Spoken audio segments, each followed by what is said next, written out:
Mobile broadcast alert സിസ്റ്റത്തിന്റെ രാജ്യവ്യാപകമായ പരിശോധന ഇന്ന് നടക്കും. എല്ലാ മൊബൈൽ ഫോണുകളിലും ഇന്ന് SOS സന്ദേശം എത്തുമെന്ന് ദേശീയ ദുരന്ത നിവാരണ അതോറിറ്റി അറിയിച്ചു.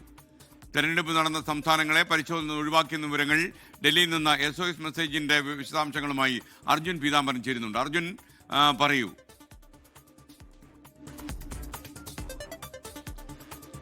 രാജ്യത്ത് ഒരു ദുരിതം സംഭവിക്കുന്ന വേളയിൽ അല്ലെങ്കിൽ എന്തെങ്കിലും തരത്തിൽ ദുരന്തം സംഭവിക്കുന്ന വേളയിൽ അതിൻ്റെ അലേർട്ടുകൾ കൃത്യമായി ജനങ്ങളിലേക്ക് മൊബൈൽ വഴി എത്തിക്കാൻ വേണ്ടിയിട്ടുള്ള പുതിയ ഇന്ത്യ തന്നെ തദ്ദേശീയമായി വികസിപ്പിച്ചെടുത്ത ഒരു സംവിധാനമുണ്ട്, സചേത് എന്ന പേരിൽ. ഇതിനോടകം തന്നെ അത് ഓപ്പറേഷനിലാണ്, ഇപ്പോൾ റോൾ ഔട്ട് സ്റ്റേജിലാണെന്നുള്ള കാര്യമാണ് കേന്ദ്ര സർക്കാർ വ്യക്തമാക്കുന്നത്. അതിൻ്റെ ടെസ്റ്റിംഗ് എന്ന തരത്തിലാണ് ഇന്ന് രാജ്യമെമ്പാടും ഈ പരിശോധനകൾ എല്ലാവരുടെയും മൊബൈൽ ഫോണുകളിലേക്ക് മെസ്സേജ് അയച്ചുകൊണ്ട് ടെലികോം വകുപ്പും അതുപോലെ തന്നെ ആഭ്യന്തര മന്ത്രാലയവും ചേർന്ന് നടത്താൻ പോകുന്നത്.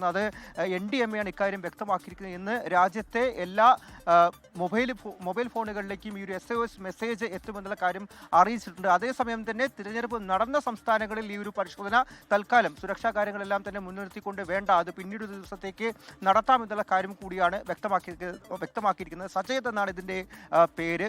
ഒരു ഭൂകമ്പ സമയത്തോ വെള്ളപ്പൊക്ക സമയത്തോ എല്ലാം തന്നെ കൃത്യമായി അതിൻ്റെ വിവരങ്ങൾ, മുന്നറിയിപ്പുകൾ ജനങ്ങളിലേക്ക് യഥാസമയം തന്നെ മൊബൈൽ വഴി ഒരു മുന്നറിയിപ്പായി എത്തിക്കാൻ വേണ്ടിയിട്ടുള്ള ഒരു സംവിധാനമാണ്. അതിൻ്റെ പ്രവർത്തനക്ഷമത എത്രത്തോളമാണ് എന്നുള്ള കാര്യം അറിയിക്കാൻ വേണ്ടിയിട്ടാണ് അല്ലെങ്കിൽ പരിശോധിക്കാൻ വേണ്ടിയിട്ടാണ് ഇപ്പോൾ ഇന്ന് രാജ്യമെമ്പാടും ഈ ഒരു പരിശോധന നടത്തുന്നത്. അതിനുശേഷം ആഭ്യന്തരമന്ത്രി അമിത്ഷായും അതുപോലെ തന്നെ ടെലികോം വകുപ്പ് മന്ത്രി ജ്യോതിരാദിത്യ സിന്ധ്യയും ചേർന്ന് ഈ സചേത് എന്ന് പറയുന്ന ഒരു സംവിധാനത്തെ രാജ്യത്തിന് സമർപ്പിക്കുക കൂടി ചെയ്യുന്നുണ്ട്. എന്തായാലും ഈ ഒരു സന്ദേശം വരുന്ന സമയത്ത് ആളുകളോട് ആശങ്കപ്പെടരുത് എന്നുള്ള കാര്യം കൂടിയാണ് NDMA അറിയിച്ചിരിക്കുന്നത്. അതൊരു പരിശോധനയുടെ ഒരു ടെസ്റ്റിംഗിന്റെ ഭാഗമായിട്ടാണ് ഉണ്ടാവുക എന്നുള്ള കാര്യം കൂടി അറിയിച്ചിരിക്കുന്നു. അത്തരത്തിലുള്ള സന്ദേശങ്ങളുടെ ഇന്ത്യയിൽ ഇത്തരത്തിലുള്ള മുന്നറിയിപ്പ് മെസ്സേജുകൾ നൽകുന്നതിന്റെ പ്രവർത്തനക്ഷമത, കാര്യക്ഷമത എത്രത്തോളമാണ് എന്നുള്ള കാര്യം അസസ് ചെയ്യാൻ വേണ്ടി കേന്ദ്ര സർക്കാരിനെ സഹായിക്കുന്നു. അതിലൂടെ ആ ഒരു പ്രവർത്തനം കൂടുതൽ മികവുറ്റതാക്കാൻ വേണ്ടിയിട്ട് സഹായിക്കുന്നു. അതിന്റെ ഭാഗമായി നിലവിൽ നടത്തുന്നതാണ്. എന്തായാലും ഈ ഒരു സചേത് എന്ന് പറയുന്ന സംവിധാനം നിലവിൽ റോൾ ഔട്ട് സ്റ്റേജിലാണെന്നുള്ള കാര്യം കൂടി കേന്ദ്ര സർക്കാർ അറിയിക്കുന്നുണ്ട്. ഇന്ന്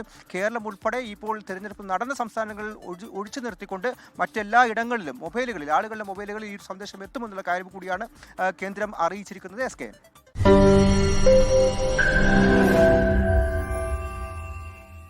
ലോകത്തെവിടെയായാലും ഏത് സമയത്തും 24 വാർത്തകളും ഓഗ്മെന്റഡ് റിയാലിറ്റി പാക്കേജുകളും എക്സ്പ്ലെയിനറുകളും വിശദമായി കാണാൻ ഞങ്ങളുടെ YouTube ചാനൽ നിങ്ങൾക്ക് സബ്സ്ക്രൈബ് ചെയ്യാം.